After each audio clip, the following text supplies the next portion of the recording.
Hello, guys. Wow, we just went live there. Okay.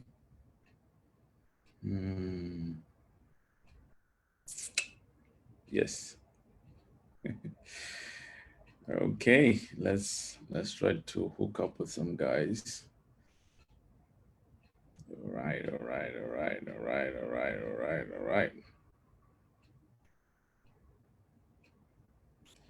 All right. Um.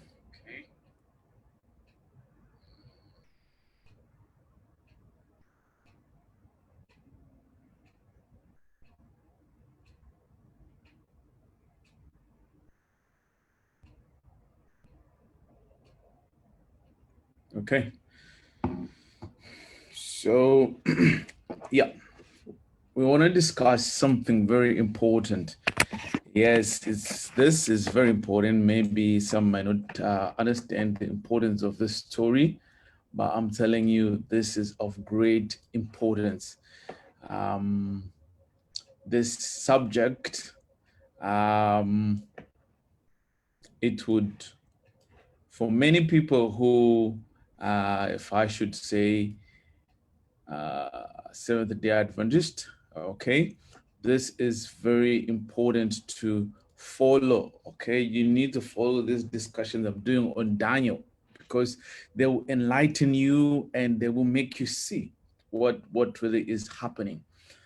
And they will make you understand, not just understand, but to be wise in these understandings.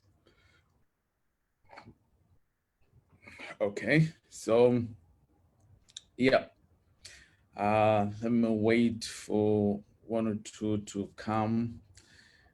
Yes, our morning discussion will have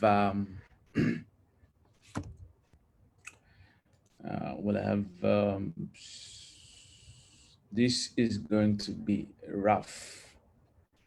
I know some will not like it, but then what can I do? All right. It's what it is. Okay. It's what it is. We need to look into this thing. So I don't own rights to this music. Okay, this is Shaw Power from Zimbabwe. Okay, so yes, get in touch with them, get their albums. I think you'll be blessed so much. This is part of their earliest, I think, productions. Yeah, I love them back then. Yeah, still in school, in college.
Okay, so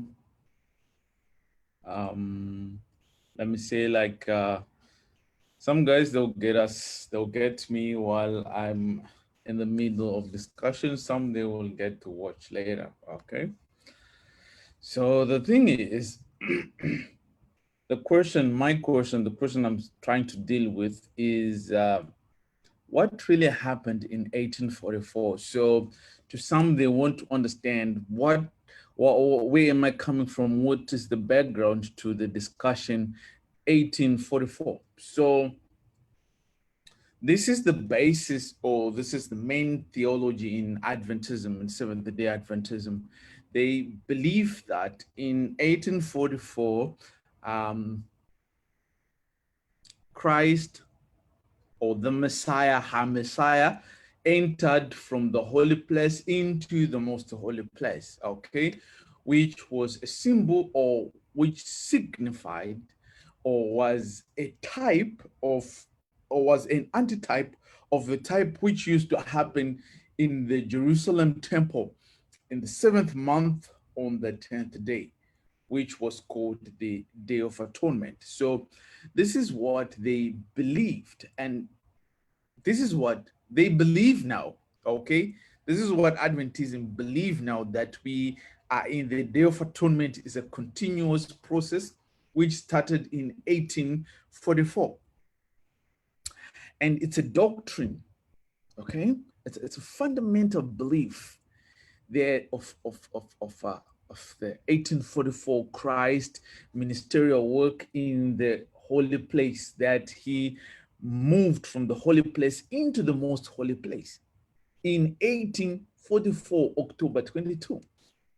How did they come up to this viewpoint? How did Seventh-day Adventists came to this point of understanding?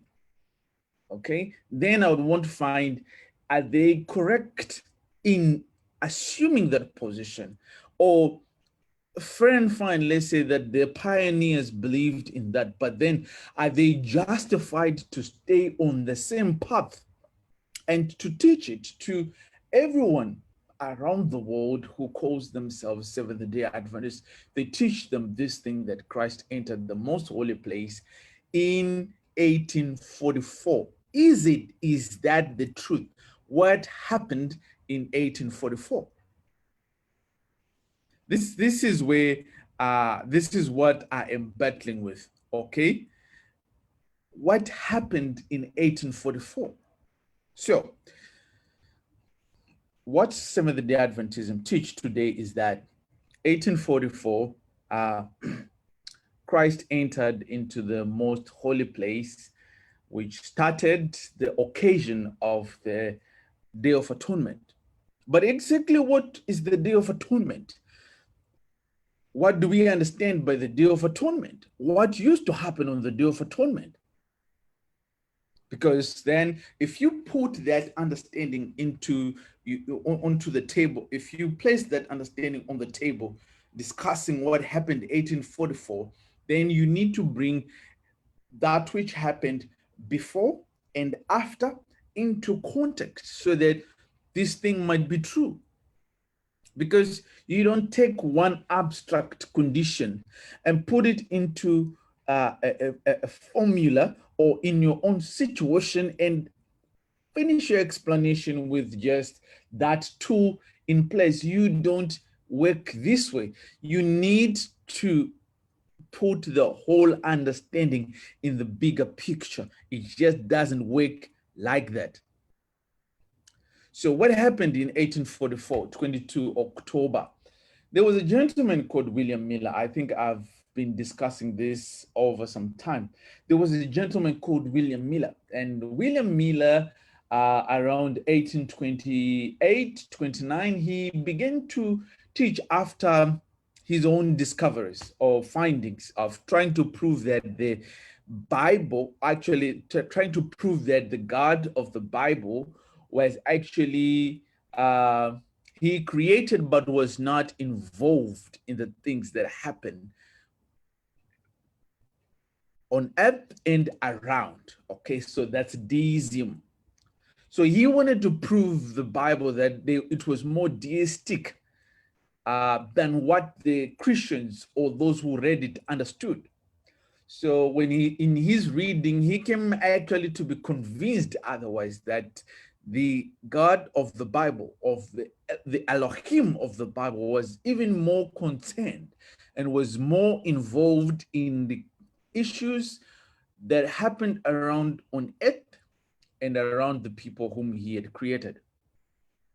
So among some of his convictions, after reading this, he was convinced that the world was going to end after 2,300 days, according to Daniel chapter 8. So this conviction impressing him so much, he felt compelled to study on it and to preach the soon coming of Yeshua, or of Jesus.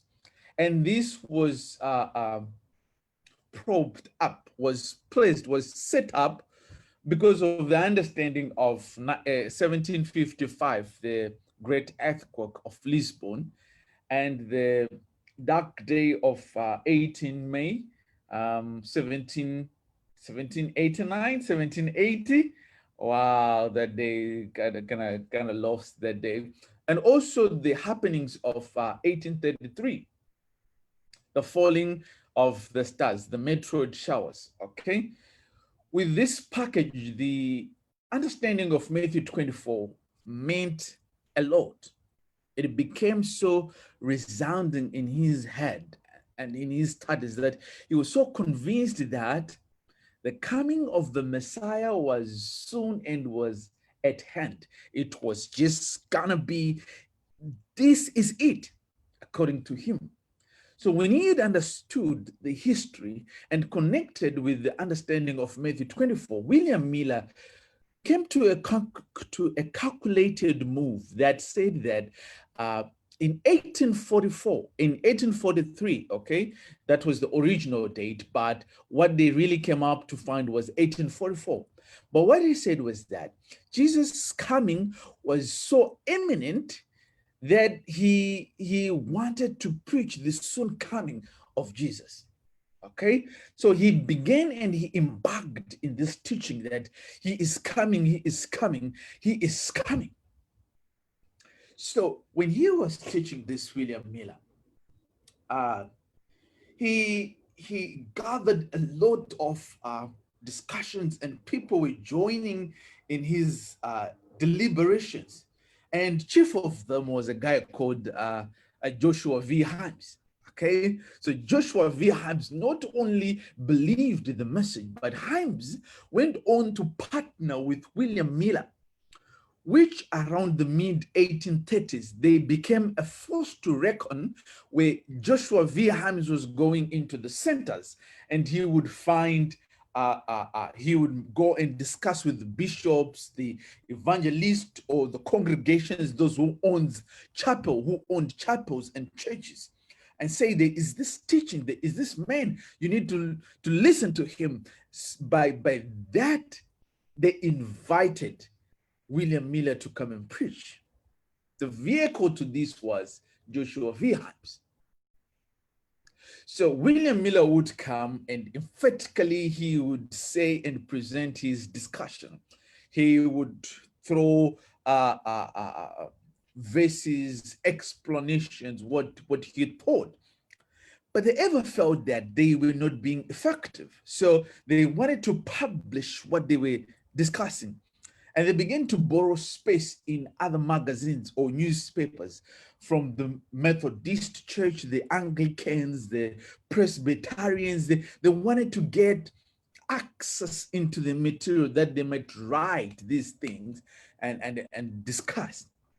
They had platform in other newspapers like the Zionist, okay? They had platform when they were just launching the understanding until the point they started to become definite about the date. About the soon coming, yes, everybody agreed. But when they coined the date that he was coming in 1843, it changed the whole situation. When they began to say he is coming on a specific date, their understanding was that when they read Daniel chapter 8, they believed that the coming of Yeshua HaMessiah was the time when he was to cleanse the earth. This was based on biblical context. When they have read the book of Daniel chapter 2, they read the vision, the dream that Nebuchadnezzar had, the image that had the head of gold, chest and arms of silver, bronze, the stomach and and it had iron legs and the feet of iron mixed with clay. From that, okay, he understood that the end of that image was that they shall come a stone that is carved not by human hand.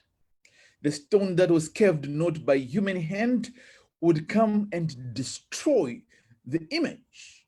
Okay, so to them, to William Miller, this point was when he this point where the image was going to be, yes, my lighting I think is poor. All right, so just gonna increase it a little bit.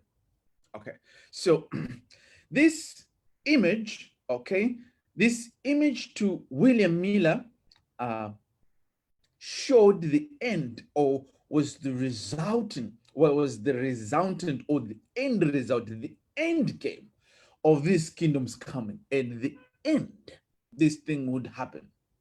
Okay, this was his conclusion, which I think was justified, made sense to some extent, to a great extent, made sense, coupled with the discussion of Daniel chapter 7, where it says the little horn shall prosper and he shall do these wonders, and cruelty, vice shall be given unto him, that he will cause men to go against the word of God.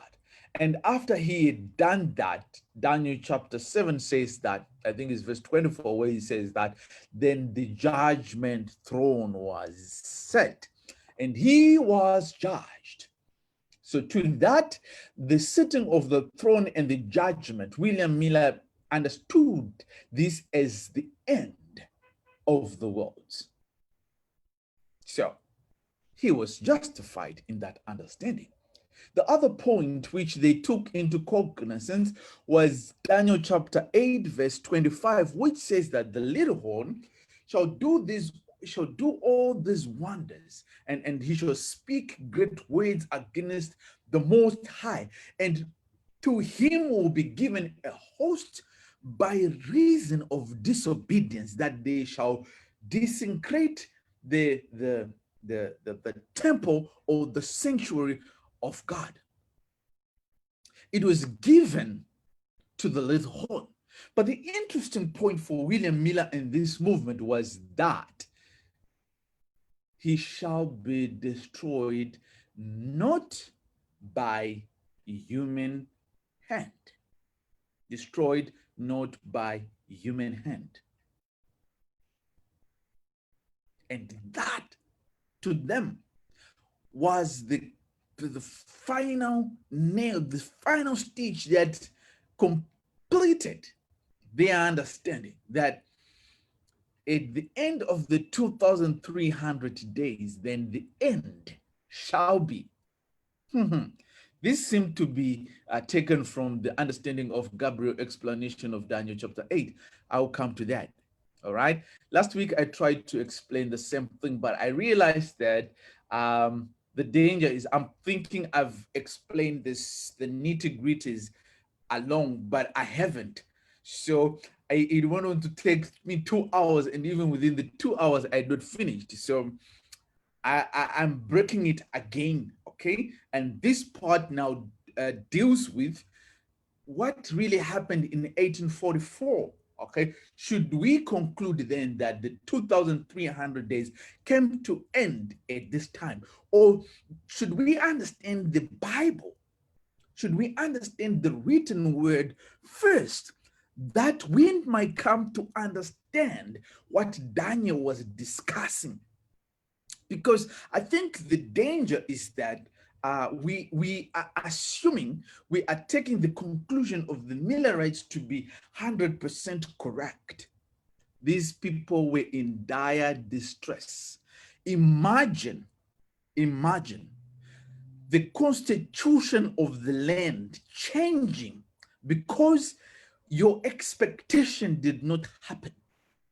These are the people who had lost their jobs. These are the people who had sold their properties. These are the people who had left their fields uncultivated. Some of them, they had even sold their fields for less the value of the market because they had nothing to do with these properties anymore. And the constitution of the land, or the government in their time, they went on to say to whomever was sold the things with these people, they have to give it back or at the same value as they got it. Why? Because these people were mentally incapacitated. You don't understand the disgrace that this point was. Every newspaper in the land, the newspaper, I've gone following the newspapers on the 23rd of 1844 of October. They mocked. No, they just didn't mock. They made funny of William Miller. They made funny of these people. They said these guys were fools. They did not understand the word of God. They were dumb. We told them. They insisted. Look at what misery you have brought to the people. And to the bigger chunk of people who came to this movement, many of them left, never to entertain religion again. That's how dangerous this event was. Okay, it was so disturbing. After, from a group of more than 50 people, you had less than 50 people in counting in number who stood to say, what just happened to us? And this is what William Miller was teaching, the coming of Jesus.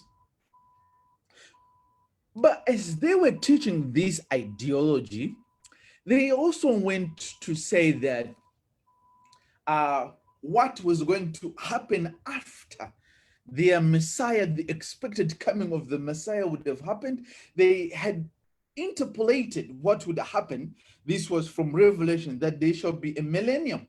A millennium shall begin where they would judge the wicked, dead, and the angels, which was true if the Messiah had come in 1844. It was going to be true that they would be judging the wicked, dead, and the angels from the time onwards when the Messiah shall come to take us home. It will be true. This statement of the millennium, this statement that equates to the day that the earth shall be judged or cleansed, is only true if the first event happens. The first event will be that when the Messiah comes, when Jesus comes, when he comes, the idea of a millennium that would come becomes true and becomes operative, gets to be, it gets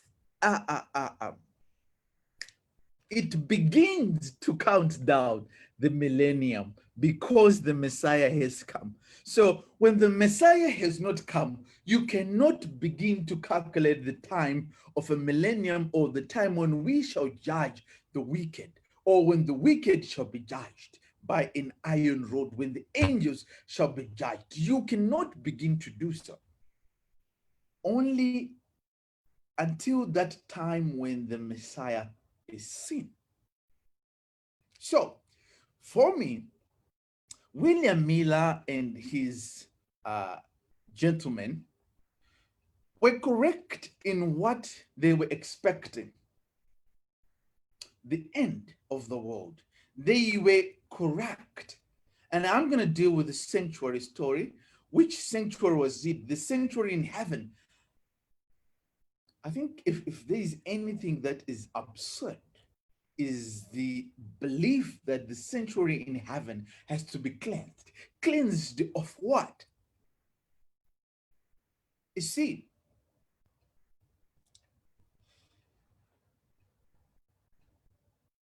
on the 23rd of October, 1844, after the Great Disappointment, there was a man called Hiram Edison. Okay, so Hiram Edison, moving from his barn in his farm, going to the next farm or the nearby farm where the other congregation of believers were.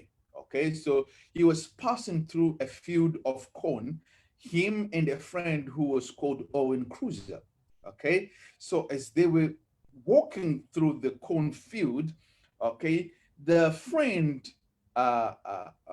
Owen Cruiser continued walking while Hiram Edison stood as the heavens seemed to open before him. And by this is what he claims, that he had a vision. And with a vision came the understanding that he saw Yeshua moving from the holy place to the most holy place, which for me is debatable. Okay, it's debatable. Maybe he saw, maybe he didn't, because that's the only account we have of Hiram Edison ever having a vision or a dream or a visitation. That was the only account, and that was it, and finished. So for me, I have two perspectives. It's questionable, but secondly, maybe for sure God gave him a vision. So I'm gonna follow these two ideas. Hiram Edison, he has a vision, okay, of Christ entering the most holy place from the holy place. My doubt, why I say this vision might not have happened, are two things. It's the only account of Hiram Edison. It was only him who saw it and no one else. Okay, so he spoke this and nobody else. It was never confirmed to anyone, though later on Ellen White goes on to re-echo the sentiments of Hiram Edison, but not specifically that she was given the same vision or she was told that that was what happened in 1844. No. Okay, why I doubt that is because also Constantine, then Constantine was the army general, a politician in the Roman Empire around 300 BC, okay, who had a vision on the bridge of, forgot forgotten. Okay, but he had a vision of Christ and the cross, and that was the birth of Christianity. And he went back to try and reunite the people they were fighting, to say that he had a vision of Christ with the cross, and thereby he had converted to believe in Jesus. And everybody from then on, they believed that Constantine had a vision, and they believed in what Constantine was discussing. So the biggest way of swaying a people is to tell them that I had a vision not confirmed, a vision not proved according to the Bible is still a vision in one's head. It had to be confirmed. Mary, visitation with an angel, had to be confirmed. Jeremiah visitations had to be confirmed. Daniel visitations had to be confirmed. Fair and fine. That's my doubt according to what Hiram Edison had. But the second part is that I believe Hiram Edison. I believe him that he had a vision. But could it be that they misunderstood the vision? Yep. Could it be that they misunderstood the vision? And they interpreted the vision according to their experience, not according to what they were being told. This happens so many times with people who receive dreams, visions, and visitations, okay?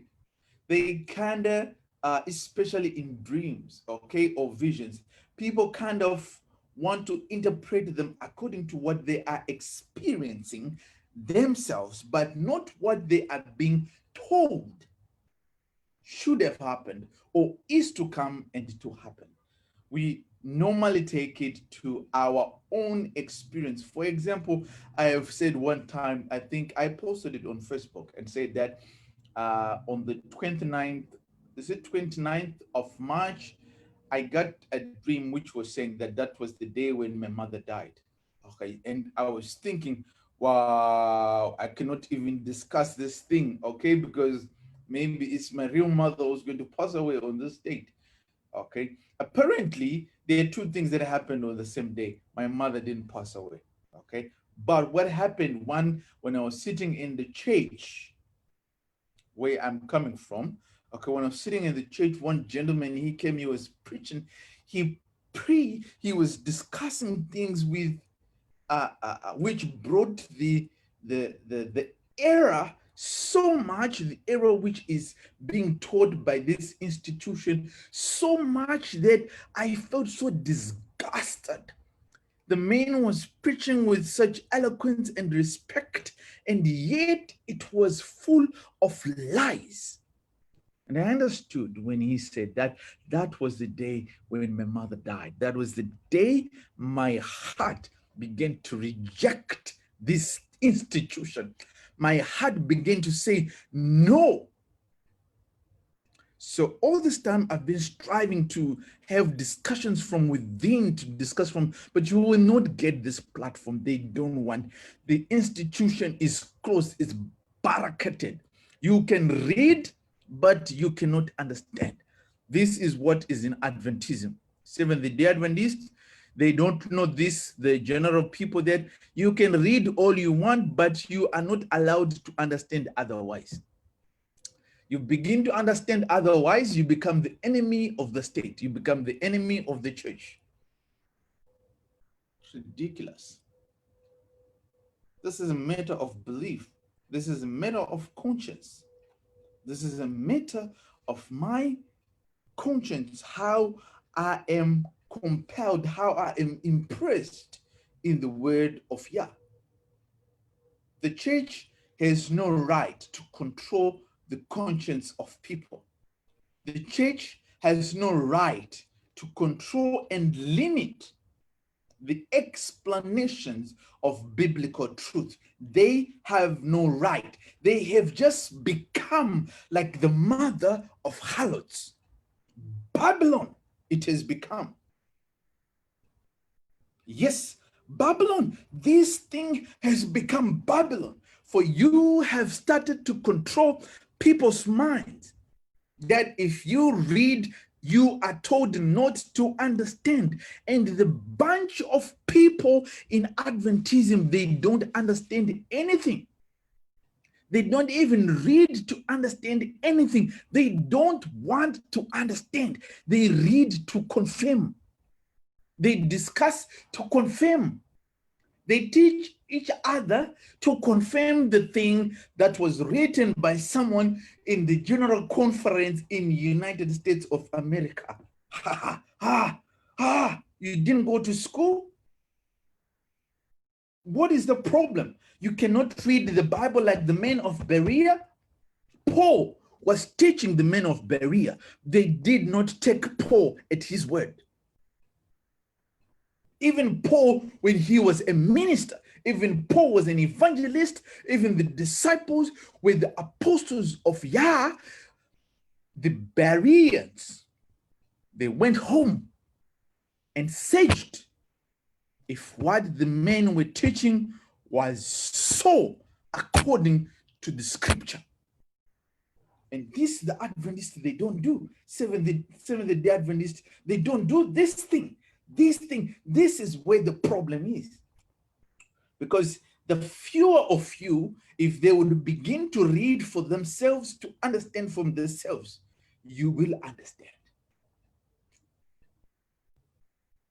If the Holy Spirit made the fishmonger who never went to school to understand, if the Holy Spirit would visit the poor shepherds in the night out there, for sure, you who did matric, you who did standard, O-level standard, you who did advanced level, for sure, you will understand these things according to the teaching of the Holy Spirit. Yeah? You don't need a degree for this. I'm telling you, in as much of our pastors are degreed, I'm telling you, they don't know nothing about the Bible. As much as we have people who have studied theology and have certificates, some of them have gone to get doctorates, masters, and professorship in these teachings, I'm telling you, the truth of the word of God has not been revealed to them. Never. As the rabbis had the teaching of the fathers, as the rabbis walked garbed in garments of honor and dignity, they were given the center stage to speak and teach in the synagogues. And yet, truth had not been revealed to them. Nada. Truth was walking in the street, and the rabbi of the day did not understand truth himself. And you expect one who's gone to the seminaries, one who has done theology, to explain the Bible to you? There's a part of you listening to me, there's a part of you which says you are not reading the Bible, to read the Bible, to understand it, that the Holy Spirit might lead you into all truth. You're not.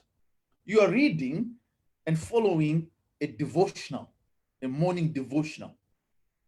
You are reading to follow the Bible reading of the year. You are reading to answer your question for prosperity.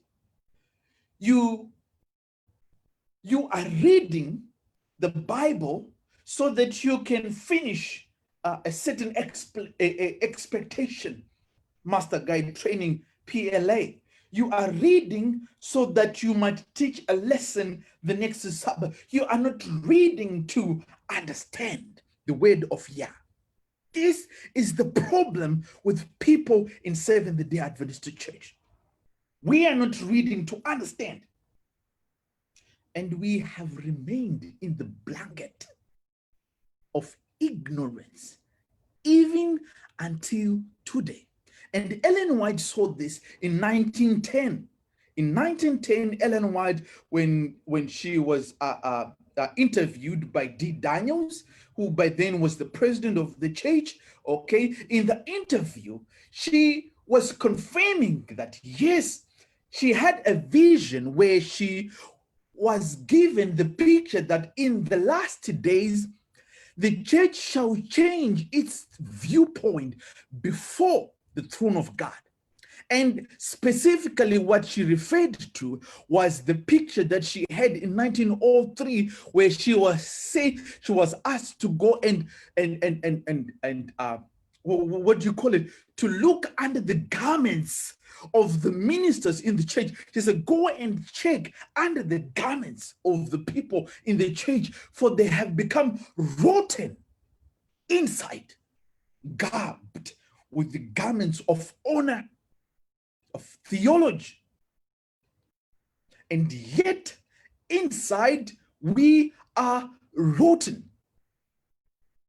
And this is my problem. My calling today is that you need to read the Bible. Yes, Richard. Yes, I know, Richard eventually. I know my brother. Yes, I need to deliberate this one, because this is where lies salvation.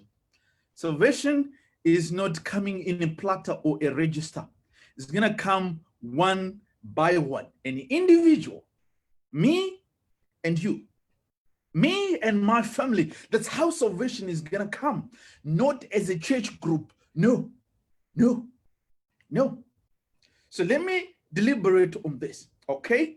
So this is the cancer which have led the issue that the Day of Atonement began in 1844. Ellen White did not have a vision according to this, but she propagated the idea that Hiram Edison had a vision while passing through the cornfield. And by that, they answered their disappointment of October 22, 1844. But what does the Bible teach about the Day of Atonement? I think this is where the question is. What exactly does the Bible teach about the Day of Atonement? What is the Day of Atonement in the Bible? The 10th day of the 7th month. All right, this was the event where all the house of Israel, all the house of Yahud would come and gather in Jerusalem or at the temple, okay? They would come and gather around the temple, and a procession was run from the morning till the evening, or till the time when the high priest would come out of the most holy place. This event in Hebrew, or according to the Hebrew people, was called so many themes were told. It's called in his presence, or face to face. This is where Paul is saying, face to face I shall behold him. He was discussing this understanding that when I behold him face to face, it is that day of judgment. It is that day of the great atonement that would have come. Hebrews is the bigger package where Paul is writing to his own people, and he wants to tell them about the Messiah. His own people, he is discussing to his very own, the ones who were giving sacrifices. He is discussing to them.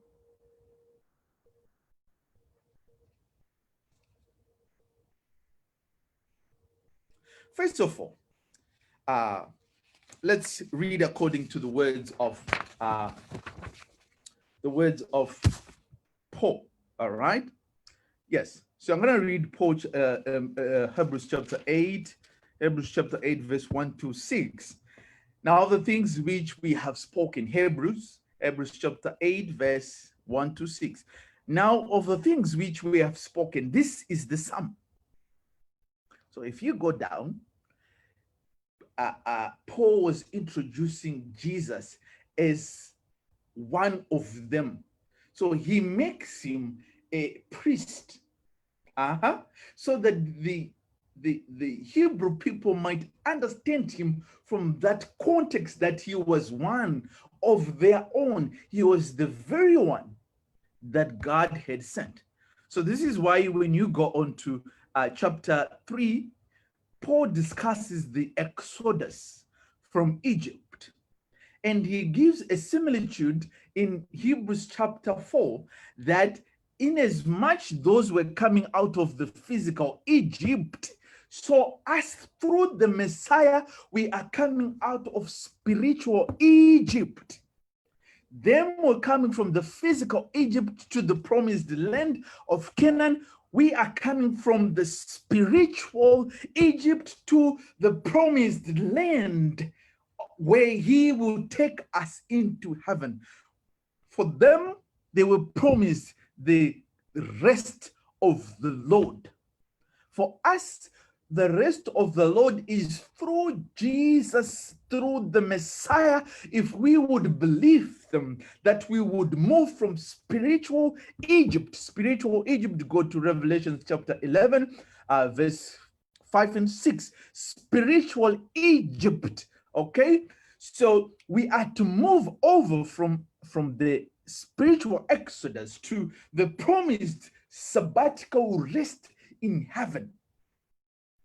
This is Paul is trying to connect the two, and the one that links the two, he says it is the Messiah. This is Hebrews 6, 7, 8. He is discussing the priesthood of Jesus through Melchizedek, the prince of Sheol, the prince of peace. I promised to discuss this one. Who was Melchizedek?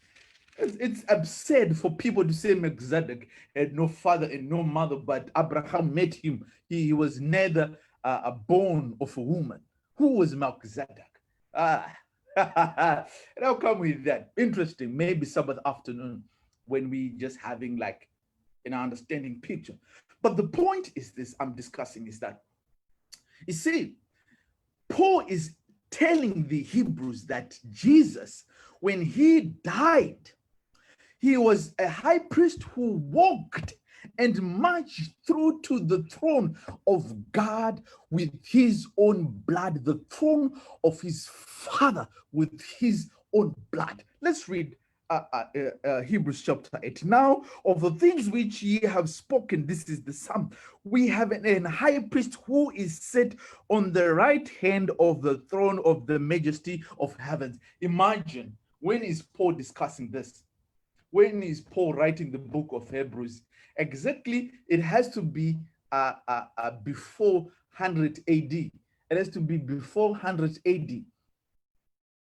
It was before 100 AD. I think even less than that. I think maybe AD 70 or to 80. I'm not sure where Paul died. We don't have a history of that, but I think it can be found. I have scholars, friends, they can help. But then Paul, when he writes this, he says that our high priest already sits at the right hand of the throne of the Father. Jesus already sat on the mercy seat or on the throne of God way before AD 100. He was in the most holy place. Excuse me. He was in the most holy place already. This is Paul discussing. Sorry, let me just look for water. I'm having a little hiccups here. Yeah, let me just have some water.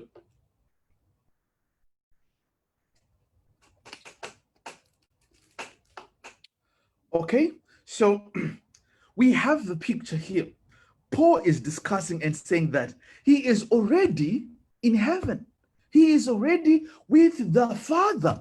He's already sitting on the right hand of the Father. Actually, Hebrews 1 is what is interesting, because in Hebrews 1 is the introduction of an event from the time that he got out of the grave, met Mary, and between meeting Mary and the experience of the upper room. Okay, because he says to Mary, do not touch me, for I have not been to my Father. But when he comes in the upper room, okay, he said to Thomas, feel my wounds, touch me. Okay, so what happened in between? The Father had to accept the offering. Hebrews chapter 1.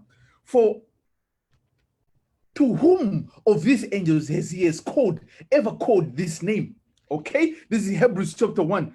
God unto who at sundry times had in times of the fathers by the prophets. Okay, can I share this so that we read this together? Okay.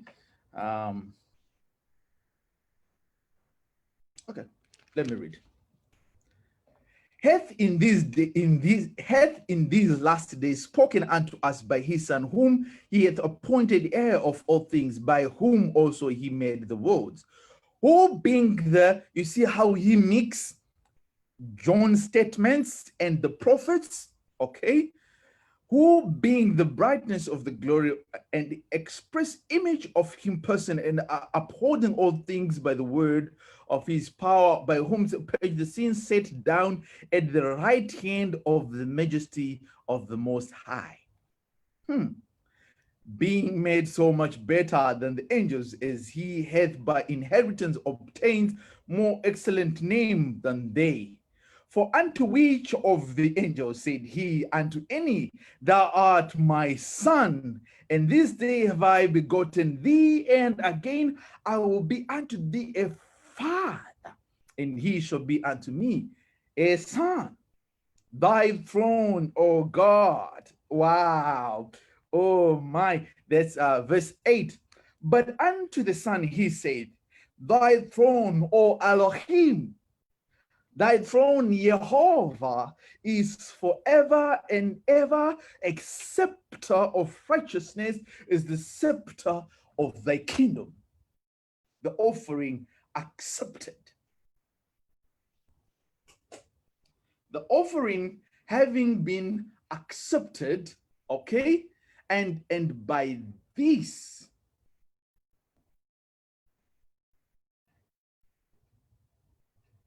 okay, and by this, the offering having been accepted, he comes back to earth, and Thomas touches him. Not only Thomas, the guy going on the way to Emmaus. Woo-hoo. They also saw him, broke bread with him.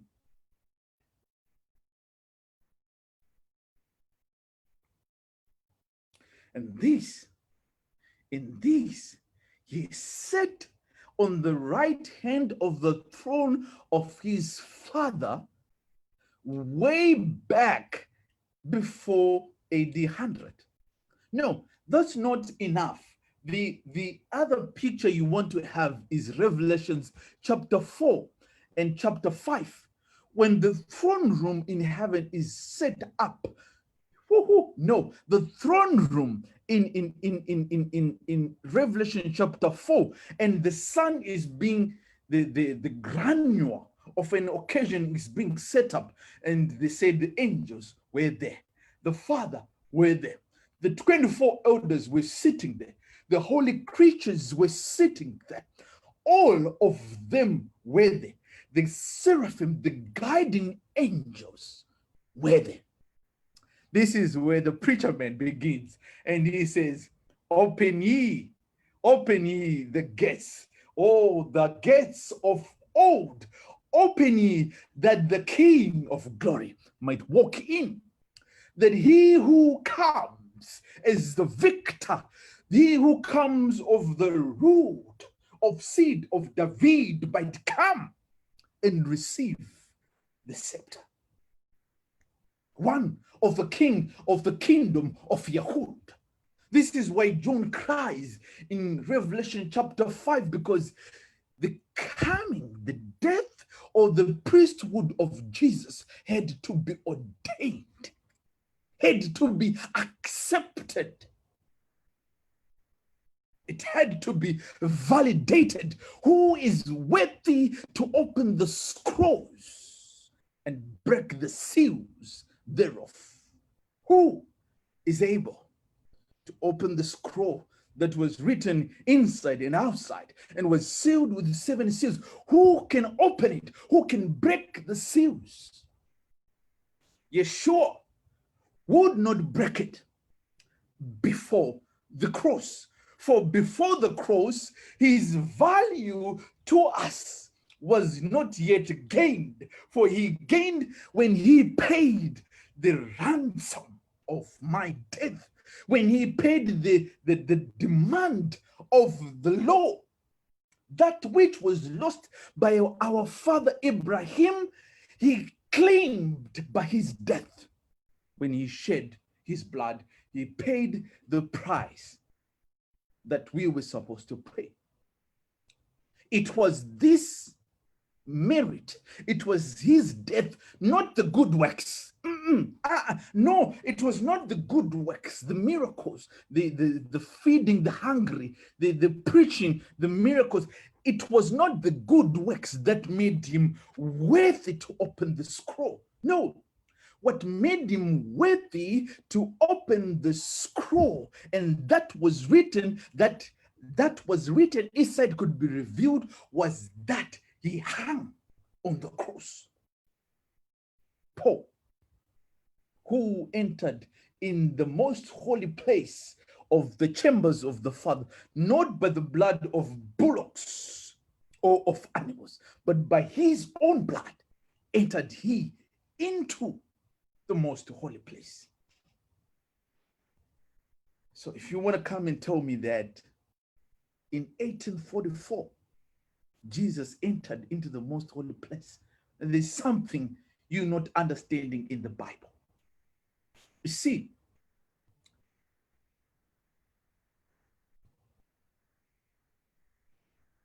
Hebrews 9, verse 6 to 10. Hebrews 9 says it better. Hebrews 9, verse 6 to 10. Now, when the things were thus ordained, the priest went always into the first chamber, accomplishing the service of God. But into the second went the high priest alone once every year, not without blood, which he offered for himself and for the errors of the people. Okay? But he went once. If you want to tell me that then he is going in and out, if you continue with that verse, he says that he only went once. He's not going twice, thrice. No. That's not the point, because he himself, Yeshua himself, Jesus himself defines the holy and the most holy place.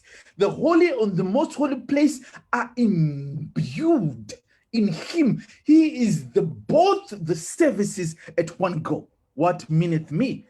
Hebrews chapter 10. Hebrews 10, verse 19 and 20. Having therefore, brethren, boldness to enter into the holiest by the blood of Yeshua, by a new and a living way, which he hath consecrated for us through the veil, that is to say, his flesh.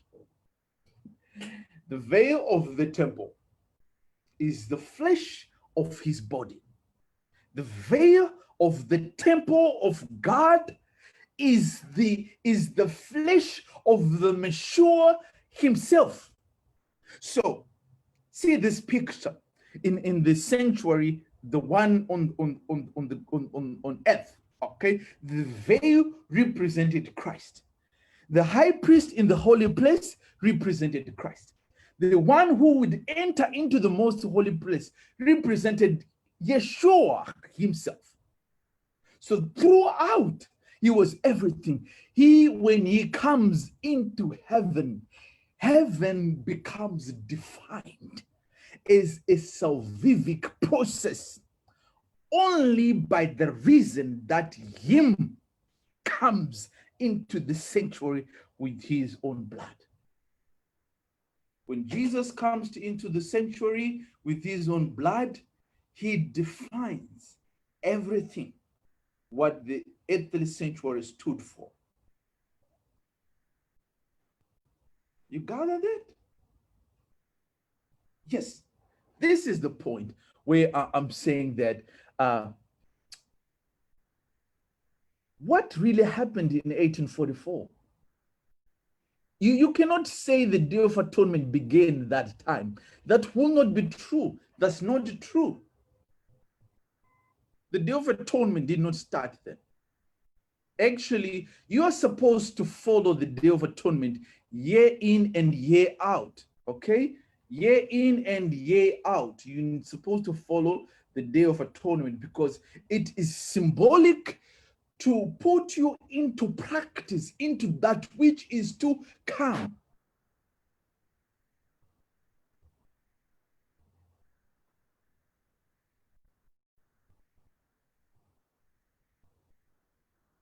I'm just gonna try and show you something. Well, maybe show you. So today is the 21st. This is the 21st, and it marks the beginning of the 6th month. Wow. So today marks the beginning of the 6th month in the Jewish calendar. Okay, so specifically today, this is where you hear blowing the trumpet. Who shall blow the trumpet? Who shall give the trumpets a certain sound? The trumpets would have begun yesterday, or actually would have begun today. Today would be the day. Who shall give the trumpet a certain sound? The certain sound of the trumpet will have begun today, exactly, precisely today is when the trumpets would begin. In the Jewish calendar, in the Jewish reckoning. I never checked my calendar today, but that is it. Today is the day when this would begin. So what would happen? These trumpets from today would begin to blow every morning. So it is said that when they would blow these trumpets in the 6th month, I know you don't know this, but then get it from me. When they would blow every trumpet, okay, every morning, it said that even those who were in the fields, okay, those who were in the fields, those who were anyway in any business transaction, when the trumpet in this month had begun, you would kneel down and pray. You would stop and pause and wonder.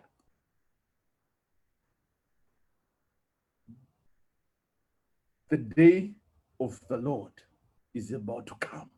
The Day of Atonement is about to come. And when you hear the trumpet blow, the shofar, it was called the shofar. When you hear the shofar blow, so the shofar the trumpet that is going to blow for 30 days from now onwards, every day in the morning and in the evening, the trumpet that's going to blow, it was an ordinary trumpet. But on the first day of the 7th month, the trumpet changes. You would change from the small trumpets. Some were actually the ones which were made by these smiths, okay? But the one that began to blow in the 7th day, in the first day of the 7th month, was the great trumpet. This is why Paul says, who shall give the trumpet to blow a certain sound? On the great day of blowing the trumpet of the Lord, Paul and John were discussing the Hebrew culture. They were discussing the annual calendar, the recognition, the calling for the Day of Atonement, that it is coming, it is coming, it is coming, it is coming, it is coming, day in, day out.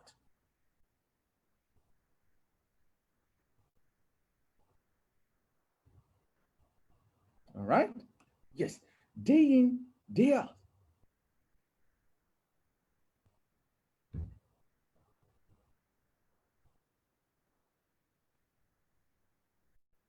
So the issue of the trumpet of the Day of Atonement having begun is not true.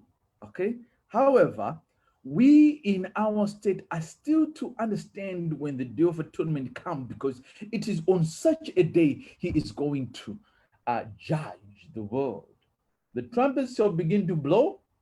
Those who understand shall understand, but those who will not, we will not understand. The wise shall understand. So, my quest today was to answer the question, what happened in 1844 in regards to the Day of Atonement?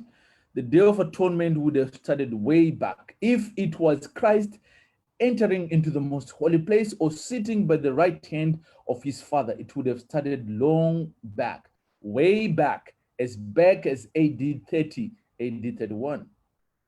It would have started way back then. Okay, so what happened exactly? I am discussing this to set the Bible correct, but I also love the experience of these Advent people. It cannot be thrown away. Their experience cannot be thrown away just like that. I like what Ellen White says concerning this. And then she says that, for it pleased God, it was in the wisdom of Yah, that our experience would be like that. He wanted our experience to be exactly like that. That they would be disappointed, that they would be sifted. And only a group of people whom at heart they were yearning and crying and saying, what, Lord, speak to us. Speak to us.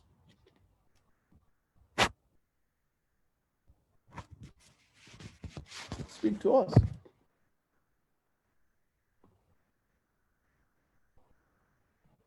So, what 1844 was the wisdom of God? I never disputed that. And I love the context, the point that what Ellen White says, that it was the wisdom of God. I love that. I love that. And I believe it. It was the wisdom of God. But he did hide something from them. There was an error in their calculation. Their deductions at the end of the 2,300 days, I believe it was true and still remains true. The error was in their calculations. Why, as Adventists, we don't want to agree that the error was in the calculations? As Ellen White says, that the error was in the calculations.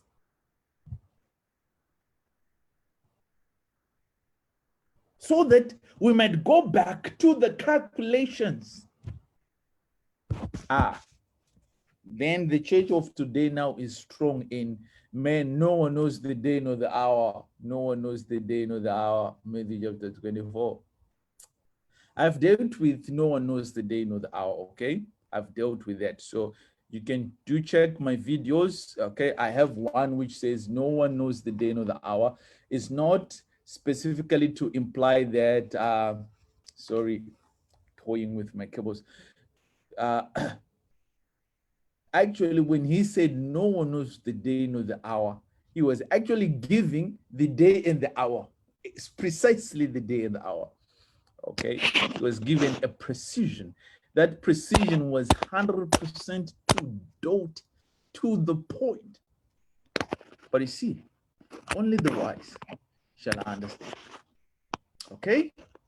Yes. So the Day of Atonement story did not begin in 1844. Trust me, it didn't. It never did. We are still in the line where the Day of Atonement comes on a yearly basis, and we have to recon or go through the cycle which the Hebrew people would go through, okay? only now with better understanding that the sacrifices which were involved in these things are not to be considered because they are the law that was fulfilled. Okay, Jesus said, I have come to fulfill the law. And Acts, Paul, in the book of Acts, Paul says that, for he came and fulfilled the sacrifices that were done. The law of the sacrifices he fulfilled, and that those are gone. But the dietary laws, the judgments, the statutes, these still remain, and the instruction of the Decalogue, that which God spoke first. Later on, he wrote on another, but he spoke them first. That was mind-blowing. Exodus 20. Just go and read Exodus 20 again. I'll tell you, I never had this impression that God spoke those things first to the children of Israel. The writing came later, okay? Yes, so, yes, that's my point. And some more, I think I'm gonna do another presentation today, also looking towards the 1844, the Daniel. So what I'm gonna do tonight, tonight I'm gonna be discussing, later on I'm gonna discuss the little horn is not Rome. The little horn is not Rome. Okay, come with me. The little horn is not Rome. Then who is the question? If not Rome, then who? So come with me. We will discuss this later on in the day. I think I'll give the timing so that you can join me. The little horn is not Rome. Then who? Or should I say the problem with the little horn being Rome? Okay, the problem with the little horn being Rome. The problem in us saying that the little horn is Rome. What is the problem? I will come and have a discussion between chapter 7 of Daniel and chapter 8. Okay, shalom, shalom. May God bless you all. Okay, thank you, guys. See you later. All right. If you want us to discuss anything, please just contact me. Okay, say the question and we will go through over it. Okay.